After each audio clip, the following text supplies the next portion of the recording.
Smart and Final here. You know, when you think about it, we're kind of like Santa. We're red, jolly, and can deliver all your holiday goodies straight to your home. Just not down your chimney. That would be weird. Now at Smart and Final, First Street Bone and Beef Ribeye Roast is just $4.99 a pound. Limit one while supplies last. And 3-pound bags of juicy tangerines are just $2.49 each. Happy holidays from Smart and Final. Blog Talk Radio. This is Real Hot Radio 106. Your guest star, LyRanda Aalece. She is live here on Hot 106 Radio. We will be talking live with Miss LyRanda Aalece, the next hot pop star worldwide. We'll be getting deep with her and talking about things that are very interesting in the music business, the reasons why she chose to be a singer, and she will be talking to us live here directly on Hot 106. Stay tuned.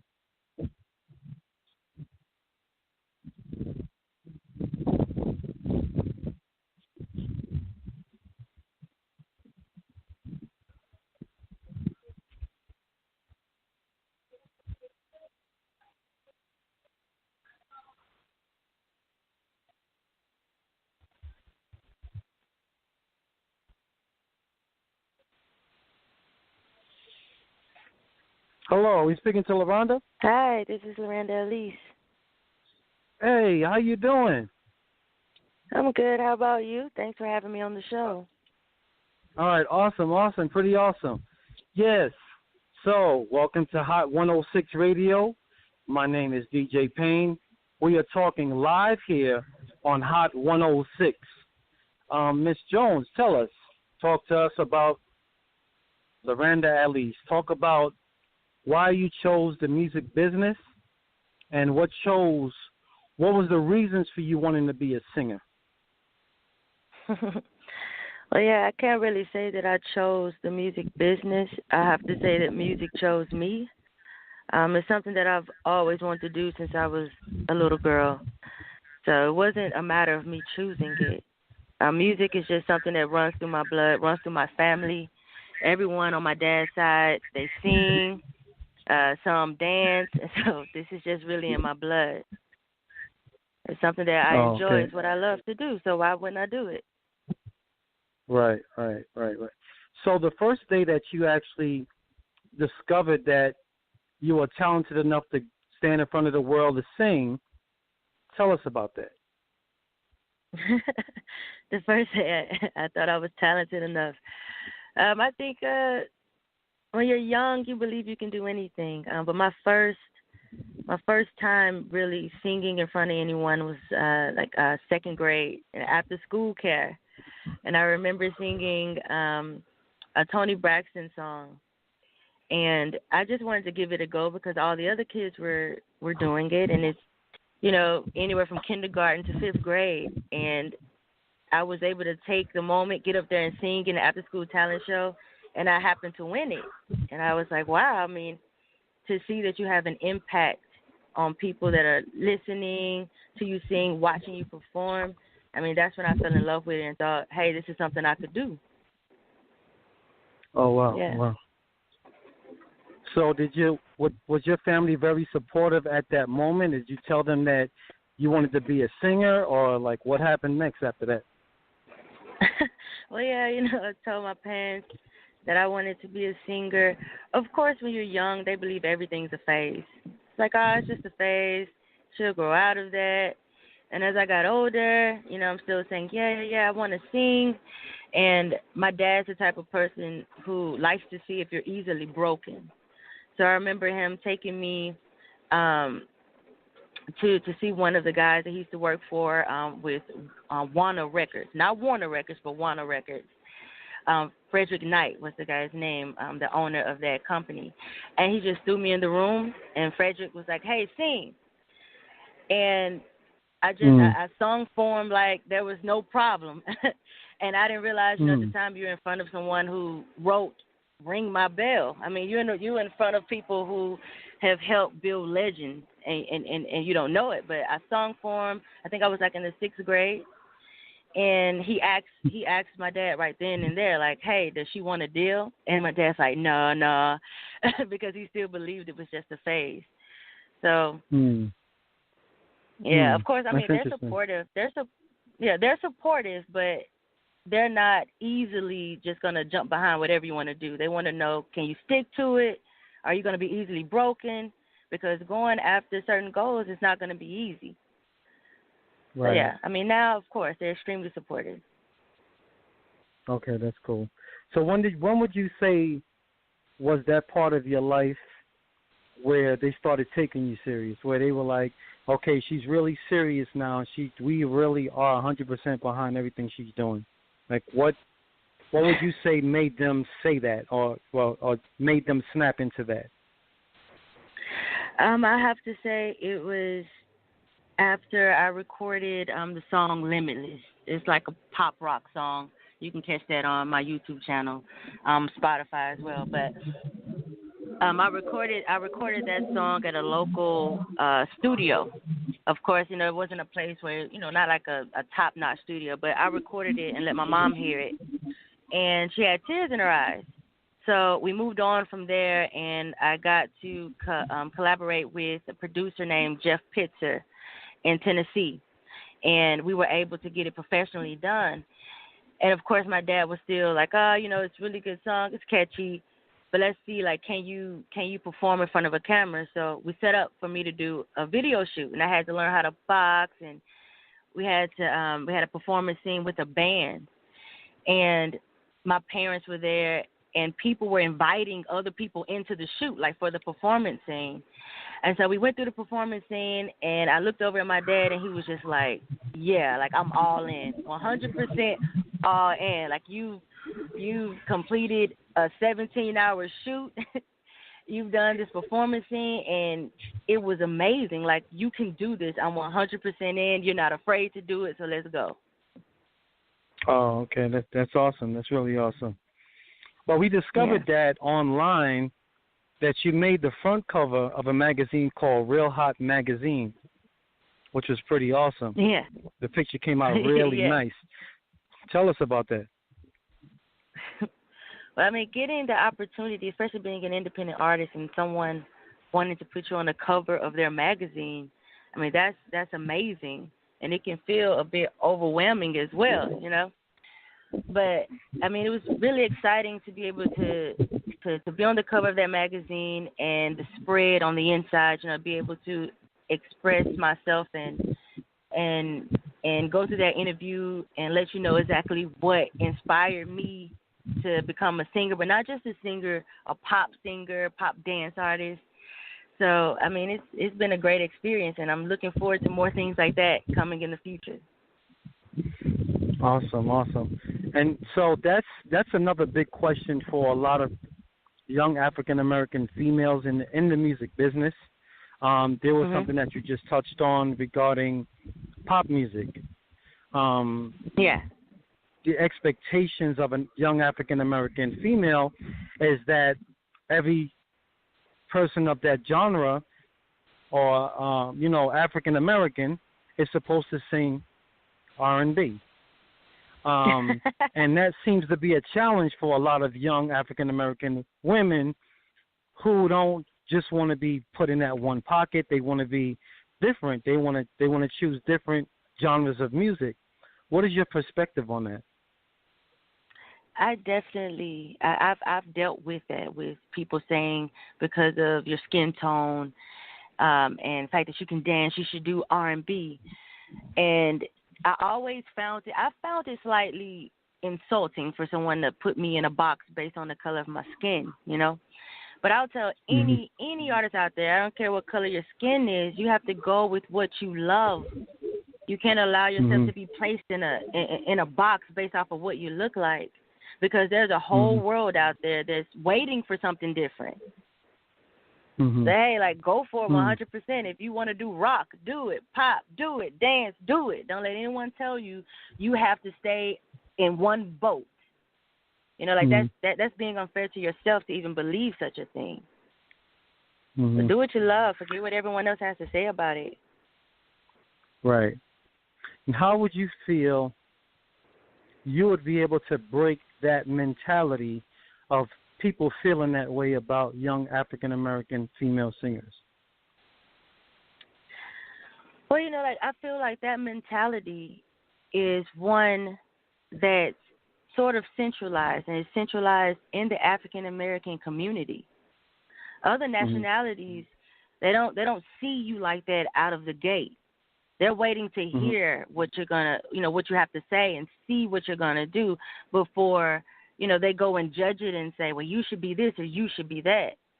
So I feel like that'll be a barrier that's easily broken. And in doing so, it'll change the mentality of people in the African American community. So they know, like, there is no such thing as I have to do this to be black, or if I do that, then I'm acting like I'm too good to be black. It's just about going after what you love, because the rest of the world is open to it. We just have to be open to it in the African American community. Right. Now, do you feel that the team that you're working with currently is assisting you with trying to reach that level of breaking your audience and convincing them that you can be whatever genre you want to be? Yeah, 100%. 100%. I've the management team that I'm working with now is behind me. I can't even say 100%. We'll say 1,000%. And for me as an artist, I've been waiting. I've had other people who wanted to manage me, but they wanted to put me in a boat. And to have a management team now that goes, hey, we love what you're doing. We love your image. We don't want to undress you. We want you to be you. Like, that's everything I've been waiting for and praying for. And my management team is killing it. Like, they're team no sleep. Team no sleep. And aside from just my management, I have my mom who's over parts of my social media, and she's team no sleep. So, I feel like with the people I have in my corner, I can't lose. That's interesting. That's really, really deep. Well, I'm really, really glad that you found that. Myself personally, I found that, a lot of people, I think that's what stagnates the music business, is that too many people are being put in a box. And, they're not let out the box. There's a big padlock over the front of it. And it's not that many people that are willing to unlock those chains, especially when it comes to ownership of music, And one thing we noticed about you, LyRanda, is that you are you're stickler when it comes to owning your music. Like, a lot of young artists don't understand the ownership of music, copyrights, publishing, and looking forward to something later on in life. For instance, if the song blows up, and you having total ownership over your music, that all belongs to you and your legacy. And a lot of these record labels and so-called independent labels are still doing that. They're still trying to control the music of young artists, and they're still trying to put them in these boxes.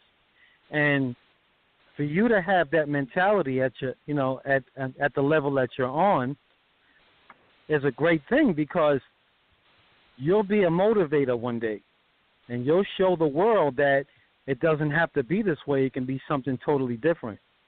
So just with the mentality of not being, stuck in a box with just one genre of music, indicates that it's not just about music, it's more than that. So that's a great thing. It's a great quality about yourself. And we really appreciate that, Oh, thank you so much. Thank you. Yeah. So what's ahead for Miss LyRanda Aalece? Talk to us about that. What's ahead? I'm working on new music now, writing. Hopefully I'll be in the studio very soon. And working with my management team. There are things that are going to unravel. I can't really tell you everything right now because it's top secret. Like you said, we're all about owning our show. So I can't spill all the beans here for you right now. But definitely new music will be coming soon. and sticking to, you know, what I believe, you know, as far as going after what I love, saying what I want to say the way that I want to say it. So be on the lookout for that. Right. That's awesome. That's pretty awesome. Another thing I thought that I would want to address here live on radio is that it takes a lot of courage for a young person to challenge the music business these days as well. Yeah. And that's something that I really wanted to touch on with you, because it takes a lot of heart and courage to challenge what's going on. You know, you made a point, you know, about taking your clothes off. You know, it seems as if, though, the industry wants you to take your clothes off, or they want you to mark your body. They want you to be all tattooed up, and they want you to look a certain way.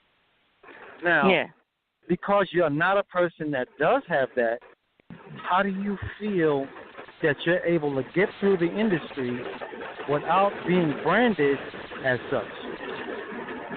Well, as far as like you said, the tattoo thing, now I will reveal I do have tattoos. I have 7. However, they were well thought out, meaning you'd never see them unless I decided to show them. So, you know, like, you know, like in everyday clothes, you're not going to see them. You know, like it's only if I want, you know, hey, if you guys want to get tattoos, get them, but be strategic about it. But as far as the taking your clothes off part, this is something that I've discussed before getting, you know, with management, with my family, you know, because they were my team before I was able to get management. And what I believe is this, like whatever it is that you're willing to do on your journey getting to the top, once you make it to the top, you can only expect for them to ask you to go further. And what I mean by that is if right now you have independent artists right now that are already like you bikini pictures all day long, you know, like just half naked all the time, but your marketing is just your body, and you want the attention of a major label. Now, what you give them is what they're going to expect. That's what they're going to expect. You are a brand, so they will buy into your brand. So for me, it was about, hey, I mean, I don't want that to be my brand. I want you to hear my voice, hear what I have to say, be interested in who I am as a person, not my body. So for me, it's about, you know, being strategic when it comes to that. I have more to say than being half naked. And you can sell music with your clothes on. Tori Kelly did it. She's doing it. You can sell music with your clothes on. But you have to believe you have more to say than just your sex appeal. And I feel like women now feel like that's mostly what the world wants to see. The only thing that they care to know if they have to offer is their sex appeal. And that's not so. I think we don't give ourselves enough credit. We don't give people enough credit. But if all you show me is your body, then that's all I'm going to know you for. Right. So yeah, it's all about brand. I personally feel you have to remember your brand. Right. I personally feel that, and you know, not to cut you off because this interview is totally about you. Problem. I feel that I've been looking at a lot of young artists that entered into the music business, and even on Instagram. You know, Instagram's a big influence over a lot of people, especially the music business. And I've noticed that there's been a lot of young ladies that feel like they have to remove their clothes in order to be seen. These could be the most talented individuals. Yeah. But they still feel like they have to take their clothes off. And, of course, you know, there's a saying that says sex sells, right? But then how far does a person actually go to sell themselves, right? Like you're saying, a brand. So when you see the individuals doing things like this is what I mean, and this is what I'm talking about, courage. It takes the courage of an individual person that understands that to speak out against it in order for these young women to stop doing it. You see what I'm saying? Yeah, it definitely takes one person to, you know, get the ball rolling in the right direction. Right. And that's what we respect about LyRanda Aalece, is that we can go through LyRanda Aalese's whole Instagram account and will not find that. So that's a big up, for your name, because in the long run, remember, all you have is your name. And if your name goes to the mud, that's it for you. People, like you said, if people are used to seeing the mud, that's what they're going to get. If they're used to seeing the pure water and being able to drink the pure water, they're going to drink the pure water. So, we look at specifically, everything that about an artist, and that's why we chose for you to be on our radio station, because people need to hear this stuff. You're not the only person that we've interviewed that's had a big name as well, but we believe that you could add on to the multiple names that we've already interviewed that have an impact on the music business. And we believe that you have a strong impact on the music business. So it was essential for us to make sure that you was on our radio station today giving us your insights on the things that should happen and things that need to be cleaned up in the music business. We see that your team that you're working with, that's another thing we want to talk about real quick. We see that the team that you're working with is strongly pushing you, and you slowly but surely are being seen all over the place. I see where we can go to Google, and we can Google your name, and we can see that your name is all over Google, everywhere you go. We even see television interviews from 2014. Tell us about that. Like, how did you feel about that interview? Like, when they called you into the TV station, talk to us about that a little bit. Tell us what that situation was and how you felt about that. Yeah, I got the call about being on the local television show here. They wanted to interview me because they had seen the video for Limitless, and at the time I was about to release a song titled Closer. And they were interested in wanting to talk to me because here I was, an African-American woman not doing R&B. And I'm from Jackson, Mississippi, so you don't really hear about pop music here. So, I mean, going in and being able to have my videos and my music showcased and the love that I received from that, it gave me more courage to continue in the direction in which I'm heading, to continue to be that pop artist unafraid of any barriers.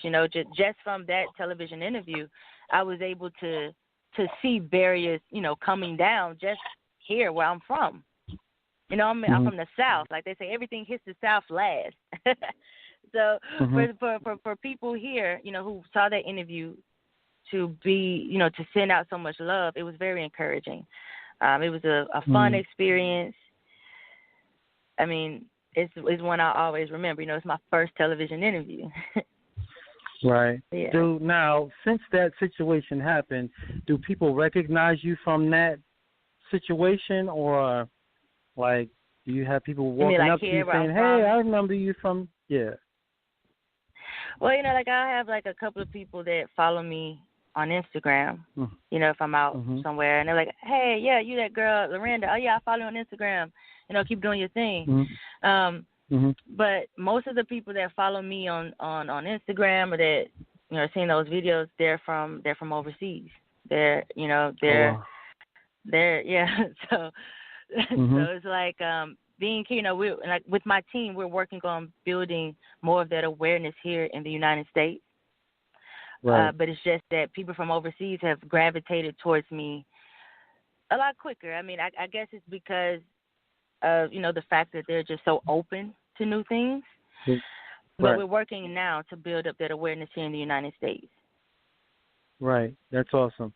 I think that Europeans, if I'm correct me if I'm mistaken, the demographics in the European area, especially from overseas, they gravitate to a lot of EDM music and pop music, and that's something that they're really heavily into, and I think that they accept it more because they're not they can be, but they're not people that judge you by your skin tone. You see what I'm saying? Yeah. They love Yeah. music. They appreciate music. Like you'll get more support from people overseas than you would in your own hometown. But appreciate anyone being that creative enough to say, hey, I want to challenge it, and this is what I want to give you. And I want to hear you doing it at your best, then that's what gravitates them towards you. And I think that the demographics is pretty cool that, you can get people from overseas to listen to you. You want to hear the most craziest thing about it is that a lot of people in the United States want people from overseas to listen to them. Right? Oh, so yeah, it goes both definitely. ways. Yeah. So, it's a good thing that you already have the demographics overseas. You have the majority of the people listening to you. And then you have, another team of individuals like your mother and your management team, even your dad and your brother, who are all supportive. And they want something successful to happen out of it. And we definitely see that happening for you, and we definitely want to salute you, and big up to all of the work that you've put in. We see how hard you go, regarding social media and just in real life. We see a lot of your smile posts as well, where it can motivate somebody. Sometimes people are having a bad day. They can go to your Instagram and say, hey, have a smile, which is really motivational. Some people need that sometimes, and that will make a person go far. So we really want to salute you for a lot of the work that you put in and just being inspirational to a lot of individuals. We wish you a lot of success in the near future. Is there anything or anybody you'd like to give a shout-out to before we go today? Before we go today, I just want to shout out, to my family, my management team. And I just want to say thank you guys for rocking with me and supporting me. And I want to shout out anyone that's listening who has a dream that you've been sort of timid about going after. Go after it 100%. Put your heart and your soul into it, and don't let anyone tell you can't do it. And I want to thank you guys for having me on the show today. Thank you so much. Most definitely. And for sure, Hot 106 Radio will be worldwide. It will be broadcasted via Google Play Podcast. It would be broadcasted via Roku Television. It would be broadcasted via iTunes podcast. So it's going to be multiple streams of media that this information will be supplied to, where you'll be able to get to listen to Miss LyRanda Aalece live if you've missed it today. We do appreciate you, Miss LyRanda Aalece. We hope you much success. We hope you have a blessed day, okay? You too. Keep doing your thing. Okay. Bye-bye. All right, bye-bye. Smart and Final here. When you think about it, we're kind of like Santa.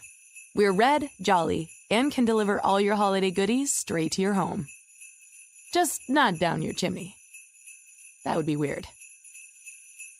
Now at Smart and Final, First Street Bone and Beef Ribeye Roast is just $4.99 a pound. Limit one while supplies last. And 3-pound bags of juicy tangerines are just $2.49 each. Happy holidays from Smart and Final.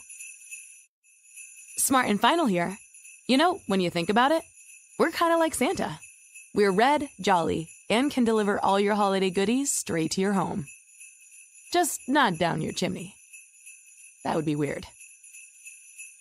Now at Smart and Final, First Street Bone and Beef Ribeye Roast is just $4.99 a pound. Limit one while supplies last. And 3-pound bags of juicy tangerines are just $2.49 each. Happy holidays from Smart and Final.